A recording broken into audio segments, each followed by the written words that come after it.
नमस्कार, लोकसंदेश न्यूज चॅनलमध्ये आपलं स्वागत आहे। पाहूयात आजची विशेष बातमी। नवी मुंबई येथील विष्णुदास भावे नाट्यगृहामध्ये आज राष्ट्रवादी काँग्रेसचा मेळावा पार पडला। यावेळी आनंद परांजपे यांनी रायगडच्या पालकमंत्री पदावर भाष्य करताना कुत्रे भुंकतात आणि हत्ती जोशाने चालतो अशा प्रकारचं वक्तव्य करून शिवसेनेच्या शिंदे गटातील नेत्यांना कुत्र्याची उपमा देऊन पुन्हा एकदा राष्ट्रवादी काँग्रेस पक्षाचा रायगड जिल्हा पालकमंत्री पदावर दावा प्रबळ असल्याचं त्यांनी सांगितलं। 1 मेला आदिती तटकरे यांच्या हस्ते ध्वजारोहण होणं, त्यानंतर मुख्यमंत्र्यांनी चांगल्या कामाची पोचपावती देण्यात आली। आता लाडकी बहीण योजनेचे सगळंच काम आदिती तटकरे यांच्या माध्यमातून झाल्याचं यावेळी आनंद परांजपे यांनी म्हटले। त्यामुळे चांगल्या कामाची पोचपावती राष्ट्रवादी काँग्रेसला मिळेल हे निश्चित असून नवी मुंबई महानगरपालिकेतील सर्व वॉर्डमध्ये राष्ट्रवादी काँग्रेस पक्ष प्रबळ होण्यासाठी प्रयत्न करतोय असं सांगून महानगरपालिकामध्ये राष्ट्रवादी काँग्रेस स्वबळावर लढेल अशा प्रकारचे संकेत यावेळी आनंद परांजपे यांनी दिले आहेत। जी ताकद आहे कुठेतरी कमी पडते इतरांच्या तुलनेत असं वाटतंय तुम्हाला? आम्ही आज सुरुवात केलेली आहे। राष्ट्रवादी काँग्रेस पक्षाला मानणारा मोठा वर्ग या नव्या मुंबईमध्ये राहतो।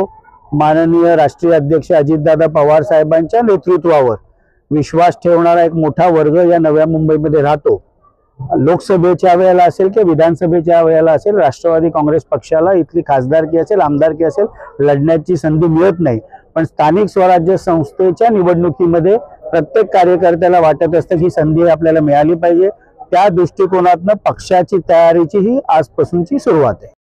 आणि त्याच्यामध्ये युतीमध्ये 2 वेगवेगळ्या चर्चा होत आहेत, ते युतीमध्ये किंवा स्वबळावरती, तर राष्ट्रवादीची भूमिका काय? शेवटी महायुतीचा निर्णय राज्याचे मुख्यमंत्री माननीय देवेंद्रजी फडणवीस साहेब असतील, त्याचप्रमाणे राष्ट्रवादी काँग्रेस पक्षाचे राष्ट्रीय अध्यक्ष राज्याचे उपमुख्यमंत्री माननीय अजितदादा पवार साहेब असतील आणि शिवसेनेचे मुख्य नेते व राज्याचे उपमुख्यमंत्री माननीय एकनाथरावजी शिंदे साहेब हे 3 नेते मिळून तो निर्णय घेतील। जो निर्णय ज्या वेळेला व्हायचा आहे त्यावेळेला तो होईल।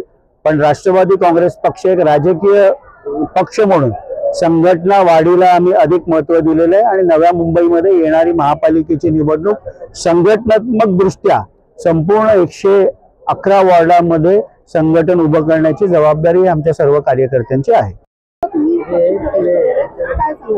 आज राष्ट्रवादी काँग्रेस पक्षाच्या ठाणे जिल्ह्याच्या प्रभारी राज्य व महिला बाल विकास मंत्री आदितीताई तटकरे यांच्या शुभ हस्ते आज श्री अश्विन व त्यांच्या सर्व सहकाऱ्यांचा राष्ट्रवादी काँग्रेस पक्षामध्ये प्रवेश झाला। त्यावेळेला राज्याचे आमचे युवकचे प्रदेशाध्यक्ष सूरजजी चव्हाण होते, नवी मुंबईचे राष्ट्रवादी काँग्रेस पक्षाचे जिल्हाध्यक्ष नामदेवजी भगत होते आणि मोठ्या संख्येने तरुणांनी आज राष्ट्रवादी काँग्रेसमध्ये प्रवेश केला।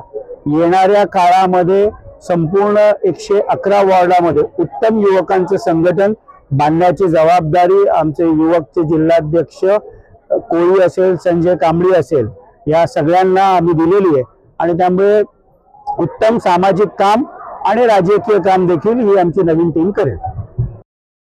राष्ट्रवादी काँग्रेस पक्षाने पहिल्या दिवसापासून अत्यंत संयमाची भूमिका घेतलेली आहे की रायगडच्या पालकमंत्री पदाबाबत जो काय निर्णय राज्याचे मुख्यमंत्री घेतील देवेंद्रजी फडणवीस साहेब, तो राष्ट्रवादी काँग्रेस पक्षाला मान्य असेल।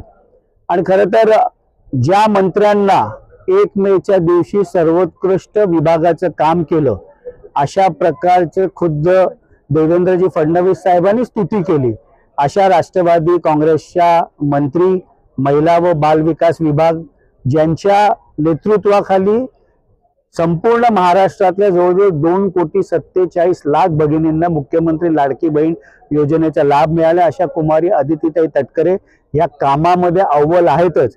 त्यामुळे आम्हाला घाबरण्याचं कारण नाही। मराठीमध्ये एक म्हण आहे की कुत्रे भुंकतात, हत्ती आपल्या जोशाने चालतो। त्यामुळे कुत्रे भुंक भुंकती, डौलाने चाले हत्ती। राष्ट्रवादी काँग्रेस पक्षाला त्यांच्या टीकेकडे बघण्याचा वेळ नाही, कारण राष्ट्रवादी काँग्रेस पक्षाला महाराष्ट्राच्या विकासामध्ये आपलं मोठं योगदान द्यायचं आहे आणि त्याच मार्गावरती माननीय अजितदादा पवार साहेबांच्या नेतृत्वामध्ये राष्ट्रवादी काँग्रेस पक्षाचे सर्व मंत्री आम्ही काम करतो।